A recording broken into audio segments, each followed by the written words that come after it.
Hello everyone, welcome again to Ankit Chaudhary educations. कैसे हैं आप लोग? तो देखिए, लास्ट क्लास में हमने स्ट्रेन के बारे में पढ़ा था, उसके टाइप्स को भी डिस्कस किया था।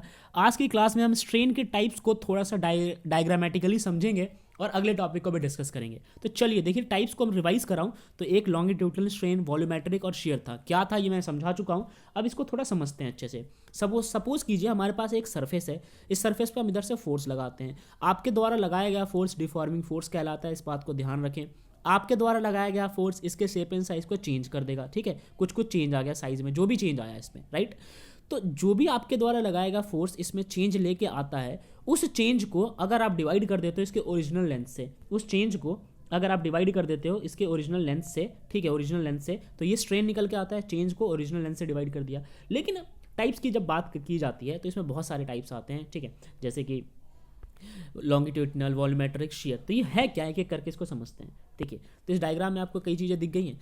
अब अगर मान लो कि आप जो फोर्स लगा रहे हो, इस सेकंड डायग्राम में देखो, अगर आप यहाँ पे जो फोर्स लगा रहे हो वो फोर्स लगा रहे हो बिल्कुल लेंथ पे, ठीक है, बिल्कुल लेंथ पे, तो वो कैसा होगा, लॉन्गिट्यूडनल स्ट्रेन हो जाएगा। जो भी चेंज वगैरह आएगा, अगर आप फोर्स लगा रहे हो इसके वॉल्यूम में, एरिया में, तो वॉल्यूमेट्रिक हो जाएगा। तो यार यहीं पे यही चीज़ बता रहे कि यहाँ इस केस में जैसे इसका इसका वॉल्यूम निकाल लिया गया। अब वॉल्यूम निकाल लिया गया तो चेंज तो हो गया। चेंज क्या हुआ, वॉल्यूम चेंज हुआ, तो कैसा स्ट्रेन होगा, वॉल्यूमेट्रिक स्ट्रेन होगा। ठीक है, इसमें लेंथ में चेंज आ रहा है तो कैसा चेंज होगा, लॉन्गिट्यूडनल। तो ये सारी चीज़ें हम समझ चुके हैं। अब नया क्वेश्चन देखो, what is meant by elastic limit. भाई लिमिट किसकी, इलास्टिक ऑब्जेक्ट की। भाई किसी की लिमिट होती है ना, कि किस लिमिट तक वो जो है अपने ही सेम प्रॉपर्टी को शो कर सके। इलास्टिक प्रॉपर्टी को किस लिमिट तक शो करेगा।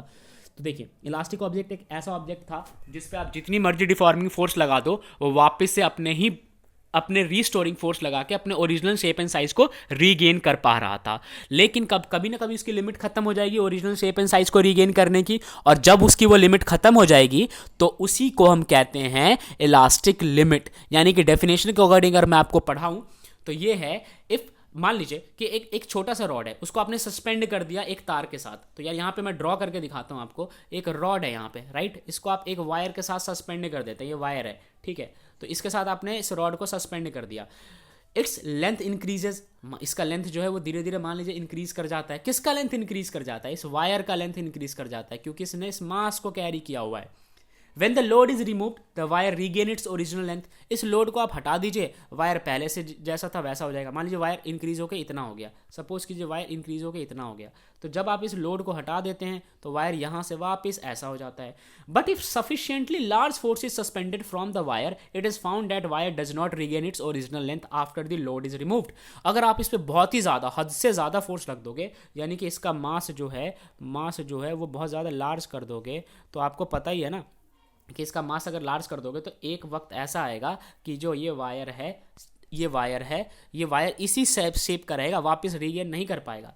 तो देखो, the minimum stress with in which the body completely regain its original size and shape after the removal of deforming force is called elastic limit.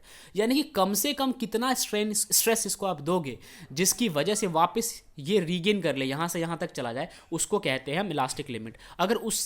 अगर उससे ज़्यादा स्ट्रेस लगा देते हो और अगर वो रीगेन नहीं कर पाता तो उसके लिमिट के बियॉन्ड चला जाता है। तो अगर किसी के इलास्टिक लिमिट को समझना है तो आप ये समझो कि कम से कम कितने स्ट्रेस में रहते हुए वो अपने ओरिजिनल शेप को या साइज को वापस से रीगेन कर लेता है। समझ गए? It is a deforming force. If the deforming force exceeded the elastic limit, the body acquire a permanent set of deformation. अगर आप मान लो कि इसके मास को बढ़ाए जा रहे हो तो जाहिर सी बात है इसका लेंथ जो है यहाँ से यहाँ तक वापस इंक्रीज करता जाएगा। पहले ऐसा था, फिर ऐसा हुआ, फिर ऐसा हो जाएगा, मतलब बहुत ज़्यादा लेंथ इसकी बढ़ जाएगी, यानी कि परमानेंट डिफॉर्मेशन आ जाएगा। अगर आप डिफॉर्मिंग फोर्स बढ़ा रहे हो तो ये डिफॉर्मिंग फोर्स ही तो है, ठीक है। तो आई होप कि आपको इलास्टिक लिमिट के बारे में अच्छे से क्लैरिटी मिल गई होगी, समझ में आ गया होगा। चलिए अब देखते हैं। देखिए यार, ये स्प्रिंग है मेरे पास, ये पहले ऐसा था, फिर इसको किसी ने खींच के, इस स्प्रिंग को किसी ने खींच के इधर से इसको इंक्रीज कर दिया, इसके साइज को। आपको पता है कि जैसे ही आप इस फोर्स को हटाओगे, ये आपका डिफॉर्मिंग फोर्स है, ये वापस से ऐसा ही हो जाएगा जैसा ये है फिलहाल। लेकिन एक ऐसा स्टेज आएगा कि खींचते जाओगे तो ये तो कंप्लीटली ऐसा हो जाएगा। तो मुझे इलास्टिक लिमिट में ये लिखना होता है कि वो आखिरी फोर्स कौन सा था जहां तक मैंने इस पर अप्लाई किया और ये वापस से ऐसा बन गया, वो इसकी लिमिट होती है। अगर उसके बाद अगर आपने इस पर फोर्स लगाया ना भाई साहब, ये तो परमानेंटली इंक्रीज हो जाएगा। तो वो जो आखिरी फोर्स था ना, वो इसकी लिमिट थी, ठीक है, आप समझ गए। चलिए अब हम डिस्कस करेंगे हुक्स लॉ क्या होता है। हुक्स लॉ बड़ा सिंपल होता है। हुक्स लॉ के अंदर कहा जाता है stress is always directly proportional to strain. ये पूरी थ्योरी दे रखी है, आप इसको डिटेल में पढ़ सकते हैं। यहाँ पे सिंपल मतलब है कि स्ट्रेस की वैल्यू हमेशा स्ट्रेन के बराबर होती है। तो यार अगर मैं लिखने की कोशिश करूँ तो stress is always equal to strain. ये बात सही भी है काफ़ी हद तक। देखिए जितना ज़्यादा स्ट्रेस देंगे उतना ही ज़्यादा आप एक तरह से फोर्स लगाएंगे, मतलब आप डिफॉर्मिंग फोर्स प्रोवाइड करेंगे। तो जितना ज़्यादा आप डिफॉर्मिंग फोर्स प्रोवाइड करेंगे उतना ही ज़्यादा उसमें चेंज आएगा, और जितना ज़्यादा चेंज आता है वही तो आपका स्ट्रेन बनता है। तो ये stress is directly proportional to strain, ये आप समझ गए।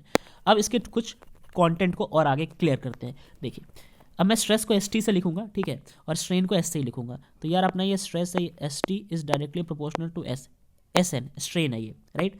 चलिए इस प्रोपोर्शनैलिटी को हटाएंगे तो S T is directly proportional, तो हट जाएगा यहाँ से। अब क्या आएगा यहाँ पे आएगा एक कांस्टेंट, उस कांस्टेंट को हम बोलेंगे के, राइट। और ये अपना स्ट्रेन एस एन है ही, ठीक है। तो इस के पे ध्यान दीजिए। अब जो ये के है, ये के ही आपका बनता है हुक्स कांस्टेंट। इसको हम कहते हैं हुक्स कांस्टेंट, ठीक है। हुक्स एक साइंटिस्ट थे जिन्होंने ये लॉ दिया था, तो उनका हमेशा से यही कहना था stress is directly proportional to strain, ठीक है। तो ये चीज़ आप समझ गए। आगे देखते हैं। ओके अब स्ट्रेस होता क्या है वैसे, समझो। स्ट्रेस एक तरीके का लोड होता है, एक तरीके का फोर्स होता है। अब इस पर जितना ज़्यादा फोर्स लगाओगे इसके लेंथ में उतना ही ज़्यादा चेंज आएगा। तो ये भी चीज़ आप समझ गए। चलिए आगे देखते हैं। Increase the wire in the pan steps 50 ग्राम। तो ये क्या है, ये लाइन वही है कि यार यहाँ पे जो थ्योरी सेटअप की गई है उस चीज़ को मैं आपको इसका क्रक्स बताता हूँ। है क्या कि यार वो स्प्रिंग था ना, ठीक है, स्प्रिंग था, इस पर यार ये फोर्स लगा हुआ था, इस पर ये फोर्स लगा हुआ था। ये फोर्स ही तो स्ट्रेस है। जितना ज़्यादा ये फोर्स होगा स्ट्रेस इतना ज़्यादा बढ़ेगा। तो वक्त के साथ साथ इस वायर का लेंथ इंक्रीज़ करता जाएगा, इस वायर का लेंथ इंक्रीज़ करता जाएगा, ठीक है। अब इस वायर का लेंथ जितना ज़्यादा इंक्रीज़ करेगा, यानी कि आपने जो प्रोवाइड किया वो क्या किया, लोड प्रोवाइड किया। आपने लोड प्रोवाइड किया, और लोड की वजह से क्या हो रहा है, इसके लेंथ में इंक्रीज आ रहा है, यानी कि इसका एक्सटेंशन इंक्रीज कर रहा है, एक्सटेंशन इंक्रीज कर रहा है। तो हुक्स लॉ में ये भी कहा जाता है कि लोड जो है वो डायरेक्टली प्रोपोर्शनल होता है एक्सटेंशन के। जितना लोड अप्लाई करोगे जितना ज़्यादा एक्सटेंशन उतना ही ज़्यादा बढ़ जाएगा। तो आई होप कि लोड और एक्सटेंशन का मतलब समझ गए। लोड से क्या मतलब है मेरा, लोड से मतलब है स्ट्रेस, और एक्सटेंशन से क्या मतलब है, स्ट्रेन, ठीक है। तो बात वही होगी, stress is directly proportional to strain. तो ये भी चीज़ क्लियर हो गया। तो यहाँ पर डायग्राम में तो आपको समझ आ गया होगा। ग्राफ देख लो एक बार, देखो इस ग्राफ में वही है, लोड अप्लाइड और एक्सटेंशन के बीच में ग्राफ दिया हुआ है। लोड अप्लाइड मतलब स्ट्रेस और एक्सटेंशन मतलब स्ट्रेन। तो यार स्ट्रेस और स्ट्रेन डायरेक्टली प्रोपोर्शनल होते हैं, तो ये ग्राफ जो है वो सीधी जाएगी। ये भी चीज़ आपको समझ आ गई। नेक्स्ट क्वेश्चन पे आते हैं। पहले एक डायग्राम भी देख लो इसका कि ये ओरिजिनली मेरे पास एक स्प्रिंग था, ठीक है। अब आप यहाँ पे समझो, आपने क्या किया, आपने इधर से खींच दिया, आपने यहाँ से फोर्स लगा के इसको आगे की ओर खींच दिया। तो खींच दिया तो ये रेड लाइन देख रहे हो, ये इसकी मान लो ये यहाँ तक स्प्रिंग की लेंथ थी। अब आपने खींच के स्प्रिंग को इतना इंक्रीज़ कर दिया, ठीक है। ये जो देख रहे हो नीचे डी एक्स, ठीक है, ये डेल्टा एक्स, ठीक है, इतने साइज़ में आपने चेंज कर दिया। तो ये जो साइज़ में चेंज हो रहा है, ये चेंज इन साइज़ क्या रिप्रेजेंट करता है, स्ट्रेन रिप्रेजेंट करता है, स्ट्रेन रिप्रेजेंट करता है। मगर ये स्ट्रेन किसके डायरेक्टली प्रोपोर्शनल है, किसके डायरेक्टली प्रोपोर्शनल है, स्ट्रेस के डायरेक्टली प्रोपोर्शनल है, स्ट्रेस, राइट। तो यहाँ तक आपको समझ आ गया। ये बार बार मैं वही चीज़ रिपीट कर रहा हूँ, ठीक है। लेकिन स्ट्रेस को हम लोड भी तो कहते हैं ना भाई, ठीक है, और इसको हम एक्सटेंशन भी कहते हैं। तो इस डायग्राम में भी वही चीज़ बता रखी थी। आगे बढ़ो, अब बात करते हैं डिफाइन मॉडुलस ऑफ इलास्टिसिटी। क्या होता है modulus of elasticity, give its unit dimension वगैरह वगैरह। देखो मॉडुलस ऑफ इलास्टिसिटी की जब बात की जाती है तो मॉडुलस ऑफ इलास्टिसिटी या फिर कोफिशिएंट ऑफ इलास्टिसिटी एक ही बात है। इसको हम डिस्कस करेंगे हुक्स लॉ के अकॉर्डिंग, ठीक है। तो हुक्स लॉ में ये कहा गया था कि स्ट्रेस जो है वो डायरेक्टली प्रोपोर्शनल है स्ट्रेन के। अब यार स्ट्रेस जो है वो डायरेक्टली प्रोपोर्शनल है, तो यहाँ पे जो कांस्टेंट था, इस कांस्टेंट को यहाँ पे समझो, उसको हम ई से लिखते हैं, राइट। और ई ही आपका जो है वो होता है मॉडुलस ऑफ इलास्टिसिटी। ई होता है आपका मॉडुलस ऑफ इलास्टिसिटी। तो जो हुक्स लॉ में कांस्टेंट निकल के आया था वही है मॉडुलस ऑफ इलास्टिसिटी, यानी कि रेशियो होता है स्ट्रेस का स्ट्रेन के साथ, स्ट्रेस का स्ट्रेन के साथ, ठीक है।